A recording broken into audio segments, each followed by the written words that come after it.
তাড়াতাড়ি আয়। আরে এই বলদটা তো আজ কথাই শুনে না। কানের নিচে দুইটা দিব নাকি? তোর পিছনে এত খাউন খরচ করি আর তুই দিন দিন শুকায় যাইতাছস। আজ থেকে তোর ঘাস বন্ধ, ডায়েটিং কর। বুরহানের পুলাটা রোজ আমার জমির আইল কাটতে তার জমিতে নিয়ে যায়। এর একটা বিহিত না কইরা আমি ছাড়তাছি না। শুনেন সবাই, আমার জমির আইল কাটলে খবর আছে। বুরহান না, তুই সাবধানে থাকিস। মেম্বার সাহেব, হয় আপনি আমার জমির আইল মাপার ব্যবস্থা করেন, নাইলে আমি নিজেই বর্ডারের মতো কাঁটাতারের বেড়া দিমু। কোন হালায় আমার ক্ষেতের পানি ছাড়লো রে?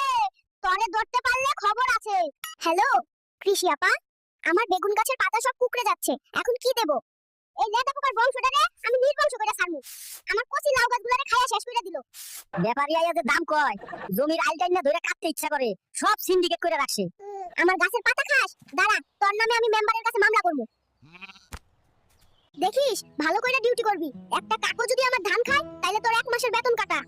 এইসব অনলাইন না কি যেন কয়, টিপ দিলেই নাকি সার্ভিস ঘরে এসে দিয়া যায়। দেখি তো চেষ্টা কইরা। ধান কাটার সময় হইলো, কাস্তেটায় ধান না দিলে তো হাত দিয়া ছিটতে হইব। এত কাম ভাল লাগে না। আমার পোলাটারে আর যাই হোক কৃষক বানামু না, লেখাপড়া শিখায়া অনেক বড় অফিসার বানামু। শোন বাপ, লেখাপড়া ভালো করে কর, নাইলে তোর কপালেও আমার মতো এই কোদাল আছে। তখন বুঝবি এ ফর অ্যাপল না, এ ফর আইল। ওই তো বউ ভাত নিয়ে আসছে, দেখা যায়। কয়টা খাইলে শান্তি লাগবো?